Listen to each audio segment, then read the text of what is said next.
Welcome to Charts This Week. My name is David Linton. I run Updata, and market's still looking great in terms of the stock market. Last week we went higher on the S&P. 1176 is where we closed, been above 1180. So we are seeing this trend. This is on the 60-minute chart, remember, so it's a short-term trend is continuing, and we are kicking higher all the time. So 1130 was the key level we needed to get through, which we broke. Then 1140 became support.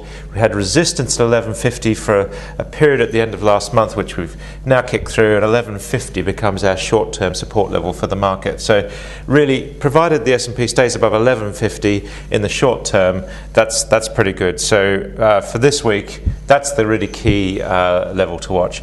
Quite interestingly, we do have still the uptrend, testing the support here. This is the uptrend on the 1 minute S&P.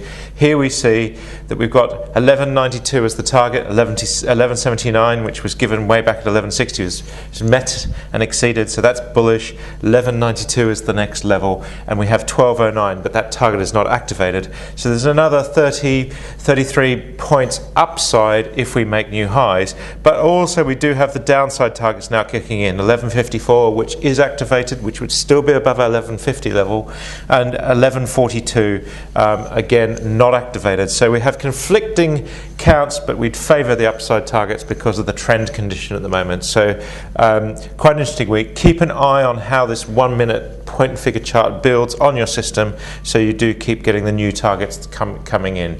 Here we see the FTSE, picture's much the same. FTSE this morning, Monday morning, testing the cloud, but really we've done that a lot lately. So still above the trend, still bullish on the FTSE as well, so quite key there. We see here we had 5780 given as a target, almost met. And then we've got some new downside targets which are in train at the moment, 5635, 5620, suggesting we've probably got 30 to 40 points downside, very short term on the FTSE. It's the 1 minute chart, so keep an eye on this chart as well. And then here we see the DAX.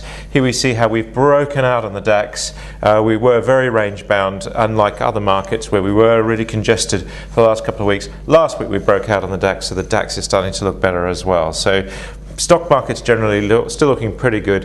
If you're worried about the stock market and you feel it's overvalued, 1150 is your key level on the S&P 500. That's the one you need to worry about for the moment. Of course, remember each week that level is changing.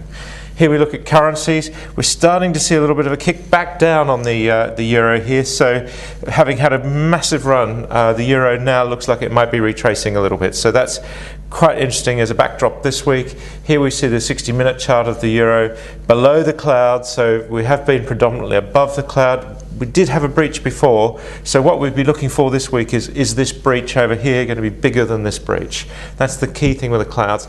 Look at how the historic breaches were.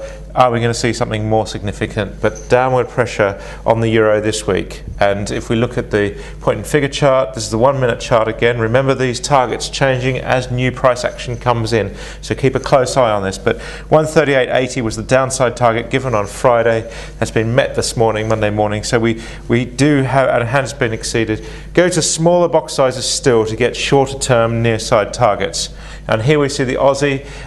Quite interesting. We had these upside targets. One was the question. We couldn't quite break above one last week, but we did really nudge and touch it. Almost got there. And now we're seeing downside targets of 97.80, 96.70. So this week we expect the Aussie to come back against the US dollar. That $1 parity was just a push too far last week. We're just not going to probably make it this week either. Here we see the yen. This is the quarterly chart, highlighting how we're really testing this 1995 low and around 79.75, very close to that at the moment, 81.23, and really coming back to test that. So really quite key there. And we see the 60-minute chart below all the way. We did try and nudge above. The tops of the hourly candles were really just always ending on this key 81.40 level. So really testing that, but below, and we've got to break that level to get a move through this bearishness on dollar yen.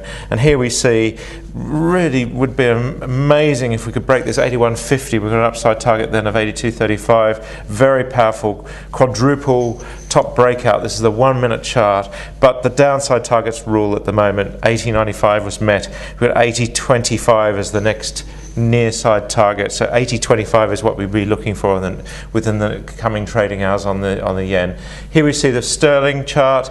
160.80 was the target that was given and was met. Now we have 158.60 was downside target given and met, but pretty congested trading at the moment. So keep an eye again on the shorter term, smaller box size targets. And perhaps the chart that says it all, this is the dollar index. On the 60-minute chart this morning we have broken through on the dollar index. So really quite key this, that we are now moving back above the cloud. We did have a breach there previously which didn't turn into anything, so we need to keep an eye on this, but we've got a lot of clear sky here, so it looks like we might have a transition. Suspect that the dollar will have a better week this week, so that's just one to bear in mind. And of course that might then have an effect on commodities as well. We see oil peaked out at that sort of 85 level. We come back to 80.68 this morning. The RSI gave a sell signal suggesting we're overbought, going back towards the range. Remember that the RSI will work very well in these range-bound conditions. Oil has been range-bound on the daily chart for a year now, so really quite critical. And here we see the 60-minute chart, the break, the run into the congestion zone, failure to make a higher high, so this is quite a bearish sign, signs of a top, and now testing this morning this previous low that was set on at the beginning of last week. We see now that we really end of the week before last and beginning of last week we were testing this $80.50 level on WTI, testing it again this morning, but generally it looks like oil is rolling over, so we expect oil to have a bad week, and that would be consistent of course with the view that the dollar would be strong this week and oil would be weak. And then we see here that we've got the 1 minute chart, downside targets given all the way on WTI. 79.70 is the next downside target. That's remember quite a very short-term target, so we'd expect that to play out probably today, and then that would break through the previous low level, so we'd start to see that the trend is reversing and we'd be back into the 70s on oil. So oil's not likely to have a great week this week. Nat gas much the same. You'll know from previous charts this week we're very bearish on nat gas. Moved down, consolidation moved down, gap down on the daily this morning. This 3.5 level on nat gas has now been breached, so a really very bearish chart. And here we see the 60-minute chart on nat gas broken this level, consistently testing levels and then breaking it. Very bearish price action, so nat gas not looking great.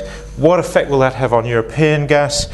Well, we did see that we've got some downside targets, 44.85 on NBP, summer 11, 46.45. So mid-40s is really the target area we're looking to. 47.80 this morning, but we see NBP really heading to the mid-40s. We've got downside targets to suggest that, and not a lot of upside buying thrust. So another bearish week on gas. Power, last week we said that power was making new lows, it was a bearish chart. We've definitely gone and done that, so we see here that we're just below again on power, so bearish price action there is really key. All the time, this 50 level was key, then 49, then 48, 48.17 the level on German power this morning, Cal 11 really pushing lower all the time. So really quite critical that. Here we see European baseload, again Cal 11, 1 minute chart, 48.30 and 48.25 were the targets that we gave you last week. This week we've got a new downside target that's developed out of the price action of 47.45. Those targets we gave you last week, they've been met. New downside target of 47.45. But remember to keep watching this 1 minute chart on your screen. This is a 5 euro cent by 3 chart. This I know a lot of you who are trading power are using. So 47.45 is the target to watch this week. Here we see emissions. Emissions was doing some nice trending action last week. It looked like it might break this sort of critical 16 euro level, but we've pulled away again on emissions and we're below the cloud again.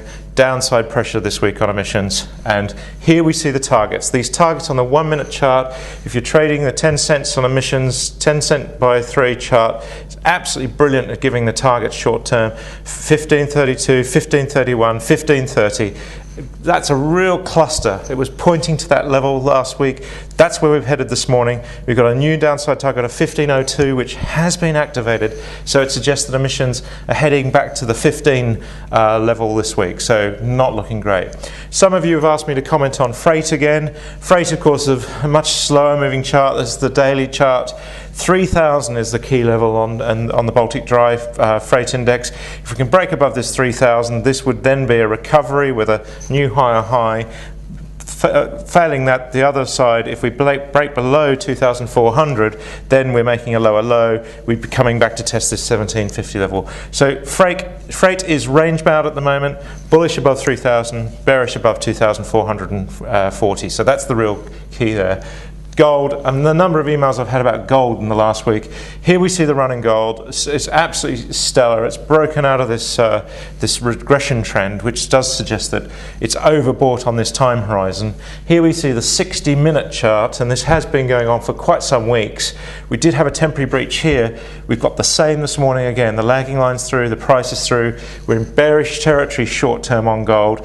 We need to see how the next hour or two, how we hold out. If we can break back above 1365, that would probably keep the trend going, but at the moment it looks like the short-term trend on gold is starting to fail a little bit. Gold looks fantastic from the daily chart, but the 60-minute chart is starting to look a bit worrying.